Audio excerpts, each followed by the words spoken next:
Praise the lord. దేవుని పరిశుద్ధ నామమునకు మహిమ కలుగునుగాక. ఆన్లైన్ ద్వారా మరి ఈ యొక్క వేకప్ వార్డ్ను వీక్షించుచున్న ప్రభు నందు ప్రియులైన మీ అందరికీ ప్రభు అయిన యేసుక్రీస్తు నామంలో నా హృదయపూర్వక వందనాలు తెలియచేస్తూ ఉన్నాను. ప్రియులరా, దేవుడు మనల్ని ప్రేమించి ఈ దినము కొరకు దేవుడు మనకి ఇచ్చినటువంటి క్యాలెండర్ వాగ్దానము వేకప్ వార్డ్ని ఒకసారి జ్ఞాపకం చేసుకొని ఆ యొక్క లేఖన భాగముల ద్వారా దేవుడు మనతో మాట్లాడునట్లుగా ప్రార్థనాపూర్వకంగా ఆ యొక్క లేఖన భాగాలను ధ్యానించడానికి మనందరము కూడా ప్రయత్నం చేద్దాం. ఈరోజు దేవుడు మనకి ఇచ్చినటువంటి వేకప్ వార్డ్ క్యాలెండర్ వాక్యము ఏమనగా మత్తయి రాసిన సువార్త 6వ అధ్యాయము 18వ వచనం. మత్తయి రాసిన సువార్త 6వ అధ్యాయము 18వ వచనం. అప్పుడు రహస్యమందు చూచుచున్న నీ తండ్రి నీకు ప్రతిఫలమిచ్చును. దేవుడి యొక్క మాటల ద్వారా, ఈ యొక్క వాక్యము ద్వారా మనందరితో మాట్లాడునట్లుగా ప్రార్థనాపూర్వకంగా ఈ యొక్క లేఖన భాగాలను ధ్యానించుకుందాం. ప్రేమ నమ్మకం కలిగిన మా ప్రియమైన పరలోకపు తండ్రి, పరిశుద్ధుడు అయిన దేవ, జాలిగల మా తండ్రి, కనికరం గల మా తండ్రి, నీ కుమారుడు మా రక్షకుడు నైనా యేసుక్రీస్తు వారి శ్రేష్టమైనటువంటి నామంలో నీకు ఘనత, మహిమ, ప్రభావాలు ఆరోపిస్తూ ఉన్నాం. ప్రభువా, మమ్మల్ని ప్రేమించి మా యొక్క ఆయుష్ను పొడిగించి మరొక దినమును మా జీవితాలకు ఆశీర్వాదకరముగా అనుగ్రహించి ఈ దినము కొరకు మీరు సిద్ధపరిచిన ఈ యొక్క లేఖన భాగాలను బట్టి నీకు వందనాలు. ఈ లేఖన భాగాలను ధ్యానించుచుండగా ప్రభువా, నీ ఆత్మ సహాయంతో మా అందరికీ బోధించండి, నాతో మాట్లాడండి, మా అందరితో కూడా మీరు మాట్లాడి సహాయం దయచేయండి. బలహీనుడను ప్రభువా, ఏ యోగ్యత లేనివాడను, పరిశుద్ధమైన నీ మాటను పలుకుటకు అర్హత లేనిటువంటి వాడను నీ కృపలో ఒక్కసారి జ్ఞాపకం చేసుకొని నన్ను మరుగుపరిచి నా మాటలు దూరపరిచి నీ మాట నా యందు ఉంచి నా ద్వారా మా అందరితో కూడా మీరు మాట్లాడండి. ఈ వాక్యాన్ని అర్థం చేసుకుని జ్ఞానాన్ని దయచేయండి ప్రభువా. మా మనోనేత్రాలను వెలిగించండి. వినగలిగిన చెవి, గ్రహించగలిగిన హృదయాన్ని దయచేయమని నీ కుమారుడు మా రక్షకుడు నైనా యేసుక్రీస్తు వారి శ్రేష్టమైనటువంటి నామంలో ఈ ప్రార్థన మీకు సమర్పించి మిక్కిలి వినయంతో బ్రతిమలాడి అడుగుచున్నాము పరమ తండ్రి, ఆమెన్. ప్రియులారా, దేవుడు మనల్ని ప్రేమించి మనకి ఇచ్చినటువంటి వేకప్ వార్డ్ మత్తయి రాసిన సువార్త 6వ అధ్యాయము 18వ వచనం. అప్పుడు రహస్యమందు చూచుచున్న నీ తండ్రి నీకు ప్రతిఫలమిచ్చును. ఈ యొక్క మాటలను ప్రభువైనటువంటి యేసుక్రీస్తు తన యొద్దకు వచ్చినటువంటి ఆ యొక్క జనాంగానికి తెలియచేయటం జరిగింది. ఎక్కడ ఈ మాటలను తెలియచేస్తారు అంటే మరి ఆ యొక్క ధన్యతల కొండగా పిలువబడుతున్నటువంటి ఆ కొండ మీద ప్రసంగంలో ప్రభువైనటువంటి యేసుక్రీస్తు ఈ మాటలను తెలియచేయటం జరిగింది. ఆయన ఇక్కడ అనేక విషయాలను తెలియచేస్తూ వచ్చారు. మత్తయి రాసిన సువార్త 5వ అధ్యాయం నుంచి ఆయన అనేక విషయాలను తెలియచేసుకుంటూ వచ్చి ఆయన అంటున్నటువంటి మాట ఏమిటి అంటే, అప్పుడు రహస్యమందు చూచుచున్న నీ తండ్రి నీకు ప్రతిఫలమిచ్చును. ఎప్పుడు రహస్యమందు చూచుచున్న మన తండ్రి మనకు ప్రతిఫలం ఇస్తాడు అంటే మనం ఏం చెయ్యాలి, ఎలా ఉండాలి అనేటువంటి అనేక విషయాలను గురించి ప్రభువైన యేసుక్రీస్తు తెలియచేస్తూ వచ్చారు. మన యొక్క ప్రవర్తన ఎలాగుంటే దేవుని యొద్ద నుండి మనం ప్రతిఫలం పొందుతాం అనేటువంటి అనేక విషయాలు ప్రభువైన యేసుక్రీస్తు ఈ యొక్క కొండ మీద ప్రసంగంలో తెలియచేయడం జరిగింది. మత్తయి రాసిన సువార్త 5వ అధ్యాయము 3వ వచనం నుంచి 12వ వచనం వరకు ఉన్నటువంటి లేఖన భాగాలను మనం చూసినట్లయితే మనం ఎలా ఉంటే దేవుడు మనల్ని దీవిస్తాడు, ఎలా ఉంటే దేవుడు మన దృష్టించి రహస్యమందు అన్నటువంటి తండ్రి మనకి ప్రతిఫలం ఇస్తాడు అనేటువంటి విషయాలను ఇక్కడ ప్రభువైన యేసుక్రీస్తు తెలియచేస్తూ వచ్చారు. దీన్నే నవధన్యతలు అని కూడా అంటారు. ధన్యులు అనగా అర్థం ఏమిటంటే ఆశీర్వదింపబడిన వారు. దేవుని చేత మనం ఆశీర్వదింపబడిన వారముగా ఉండాలి అంటే దేవుని యొద్ద నుంచి ఫలమును మనం పొందేటువంటి వారముగా ఉండాలి. రహస్యమందున్న తండ్రి మనల్ని చూచి మనకు ప్రతిఫలం ఇవ్వాలి అనగా తన ఆశీర్వాద ఫలమును మనకి ఇవ్వాలి అంటే మనలో ఉండవలసినటువంటివి ఏవో వాటిని ప్రభువైన యేసుక్రీస్తు మొట్టమొదటిగా తెలియచేస్తూ వచ్చాడు.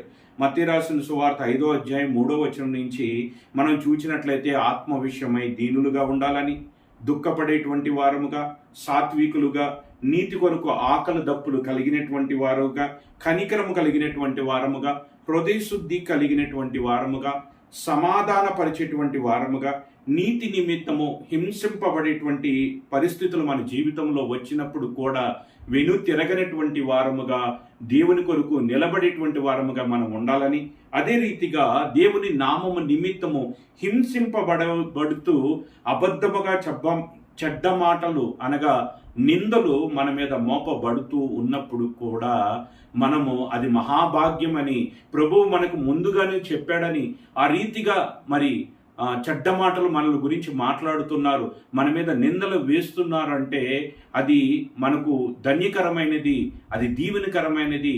అటువంటి పరిస్థితుల్లో దేవుడు మనల్ని దృష్టించి చూస్తాడు అని మనము దేవుని యందు, దేవుని వాక్యమును బట్టి మనము సంతోషించేటువంటి వారముగా మనం ఉన్నట్లయితే దేవుడు మనకు ప్రతిఫలం ఇచ్చేటువంటి వాడుగా ఉన్నాడు.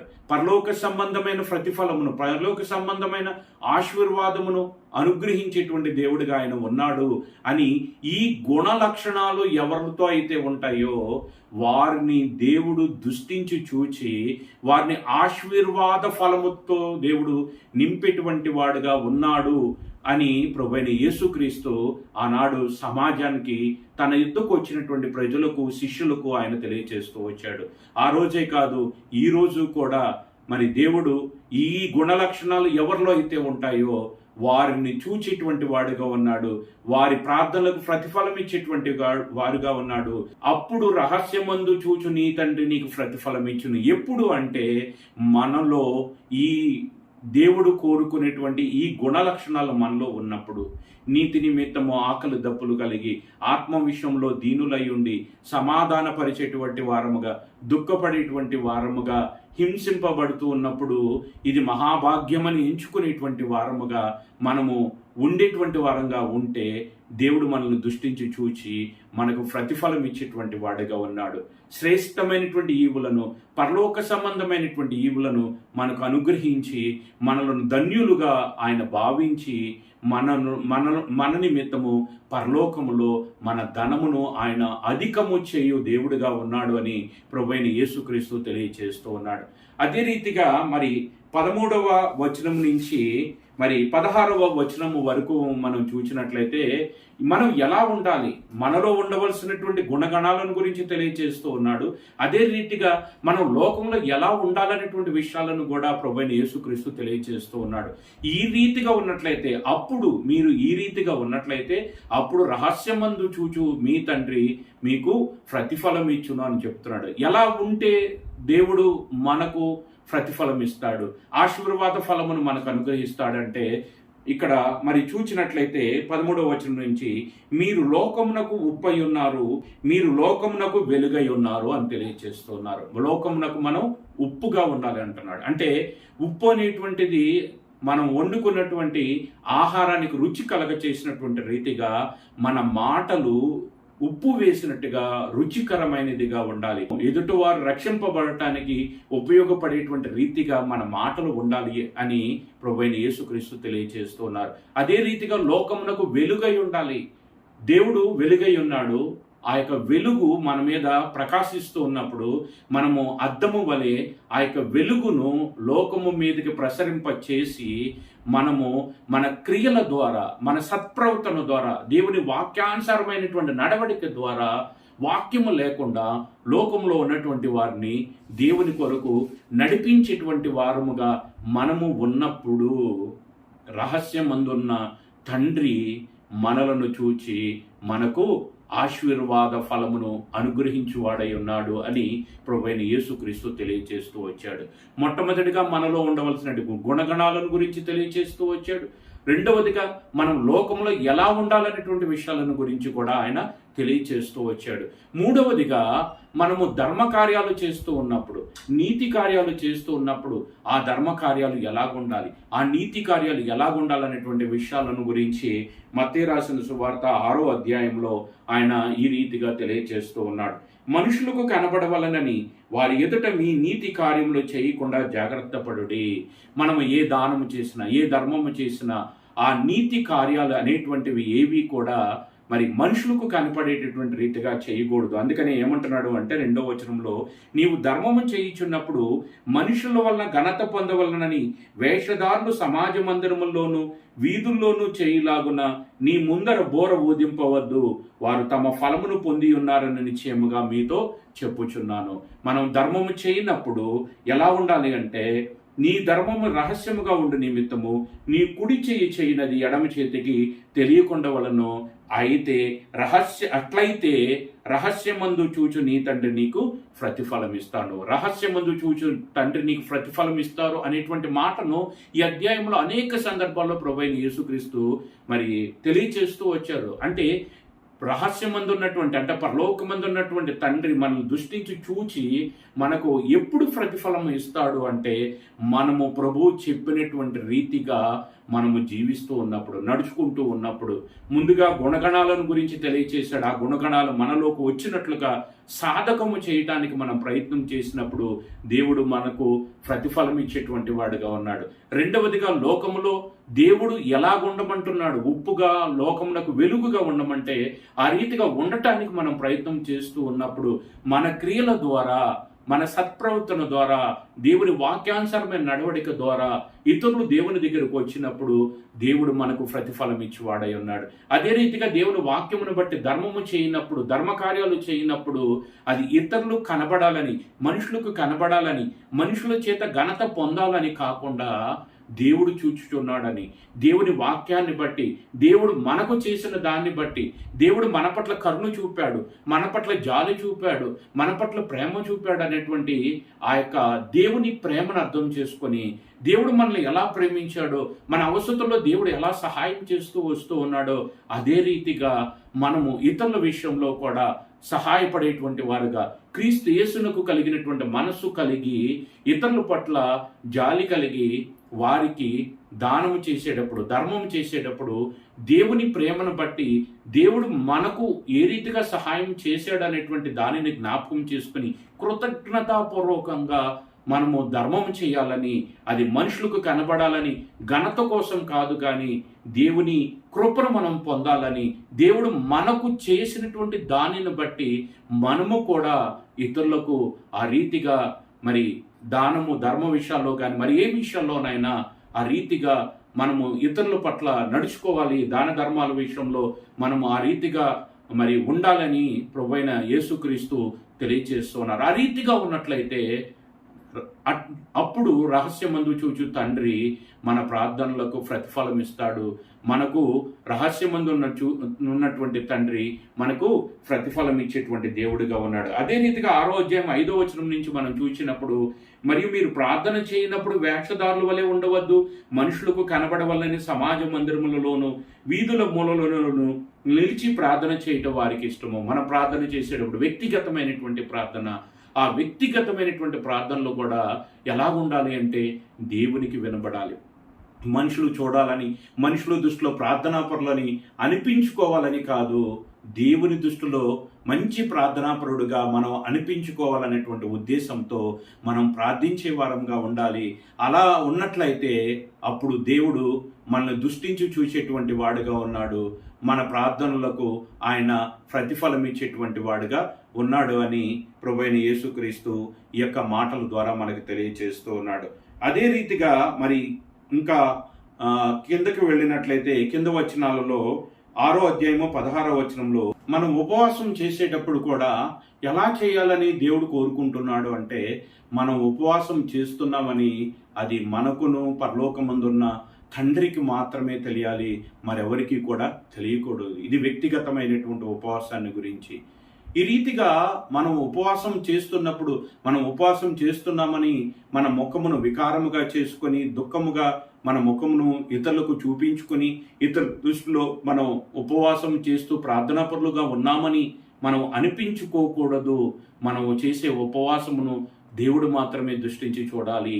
ఆ రీతిగా ఉన్నట్లయితే అప్పుడు దేవుడు మనల్ని దృష్టించి చూచి మనకు ప్రతిఫలం ఇచ్చేటువంటి దేవుడిగా ఉన్నాడు అని ప్రభువైన యేసుక్రీస్తు తండ్రి యొక్క ఉద్దేశాలను, తండ్రి మనల్ని దృష్టించి చూడాలంటే మనలో ఉండవలసినటువంటి గుణములను, మనం నడవలసినటువంటి విధానాన్ని గురించి ప్రభువైన యేసుక్రీస్తు మనకి తెలియచేస్తూ వస్తూ ఉన్నాడు. కాబట్టి ఈ దినము దేవుడు మనకి ఇచ్చినటువంటి శ్రేష్టమైనటువంటి లేఖన భాగము ఏమిటి అంటే, మత్తయి రాసిన సువార్త 6వ అధ్యాయం 18వ వచనంలో, రహస్యమందు చూచుచున్న నీ తండ్రి నీకు ప్రతిఫలం ఇచ్చును.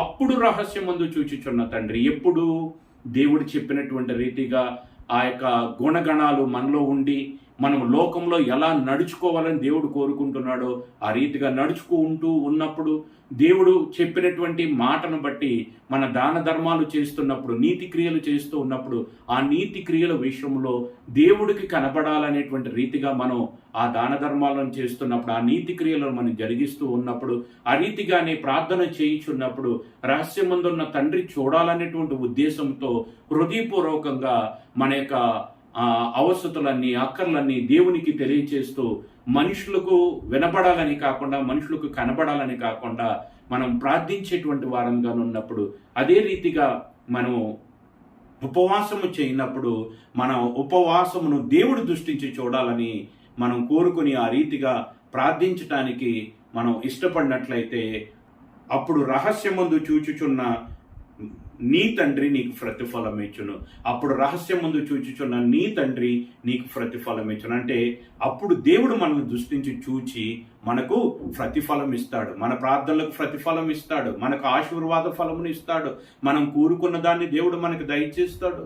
కాబట్టి దేవుని యొద్ద నుంచి మన ప్రార్థనలకు ప్రతిఫలం రావాలంటే, దేవుని యొద్ద నుంచి ఆశీర్వాద ఫలమును మనం పొందాలి అంటే, దేవుడు చెప్పినటువంటి రీతిగా మనము నడుచుకోవాలి అని దేవుడు ఈ యొక్క దినమందు ఈ యొక్క లేఖన భాగముల ద్వారా మనందరితో కూడా మాట్లాడుతూ ఉన్నాడు. దేవుడు మనల్ని దీవించాలని ఆశపడుతూ ఉన్నాడు. దేవుడు మనకు ప్రతిఫలం ఇవ్వాలని ఆశపడుతూ ఉన్నాడు. దేవుడు మనల్ని హెచ్చించాలని ఆశపడుతున్నాడు. అయితే ఆ యొక్క ఆశీర్వాద ఫలమును మనం పొందాలి. దేవుడు మనల్ని చూచి మన ప్రార్థనలను ఆలకించి మనకు ఆశీర్వాద ఫలమును మనకి ఇవ్వాలి అంటే, మనం చేయవలసినటువంటి ఏవో వాటన్నిటినీ కూడా మరి ప్రభువు మనకి తెలియచేస్తూ వచ్చాడు.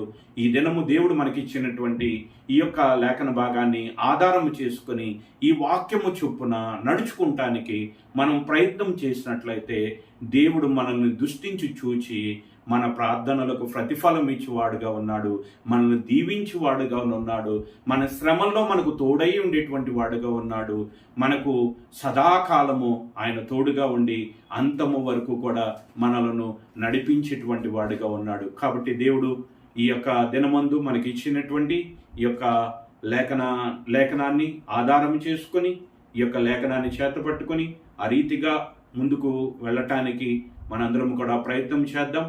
ఆ రీతిగా మనం ముందుకు ఈ వాక్యాన్ని పట్టుకుని నడిచినట్లయితే, ఈ వాక్యము ద్వారా దేవుడు మనల్ని దీవించటానికి, ఆశీర్వదించటానికి ఆయన ఇష్టపడుతూ ఈ యొక్క లేఖన భాగాన్ని ఈ దినం కొరకు మనకు వేకప్ వాడుగా దేవుడు మనకి అనుగ్రహించడం జరిగింది. మత్తయి రాసిన సువార్త 6వ అధ్యాయం 18వ వచనంలో, అప్పుడు రహస్యమందు చూచు నీ తండ్రి నీకు ప్రతిఫలం ఇచ్చును. ప్రార్థించుకుందాం. ప్రేమ నమ్మకం కలిగిన మా ప్రియమైన పరలోకపు తండ్రి, నీ పరిశుద్ధమైన నామానికి వందనాలు, స్తోత్రాలు. ఈ దినము కొరకు మీరు ఇచ్చిన ఈ యొక్క వాక్యాన్ని బట్టి నీకు వందనాలు. మేము ఎలా నడుచుకోవాలో, మాలో ఏ గుణ లక్షణాలు మాలో ఉండాలని మీరు తెలియచేస్తూ వచ్చారో వాటన్నింటిని బట్టి నీకు వందనాలు, స్తోత్రాలు చెల్లిస్తూ ఉన్నాం.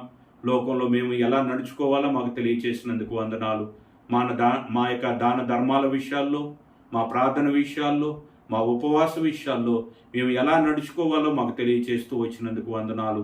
మేము ఈ రీతిగా జీవించినట్లయితే, రహస్యమందు చూచుచున్నటువంటి నీవు మా ప్రార్థనలకు ప్రతిఫలం ఇచ్చేవాడవుగా, మమ్మల్ని దీవించేవాడవుగా, మమ్మల్ని స్వస్థపరిచేటువంటి వాడవుగా, మమ్మల్ని బలపరిచేటువంటి వాడవుగా నీవున్నావని మాకు తెలియచేస్తూ వచ్చినందుకు నిన్నే స్తుతిస్తూ ఆరాధిస్తూ మీరు ఇచ్చినటువంటి ఈ యొక్క లేఖన భాగాన్ని బట్టి నీకే ఘనత, మహిమ, ప్రభావాలు ఆరోపిస్తూ నీ కుమారుడు మా రక్షకుడునైనా యేసుక్రీస్తు వారి శ్రేష్టమైన నామంలో ఈ ప్రార్థన మీకు సమర్పిస్తున్నాము తండ్రి.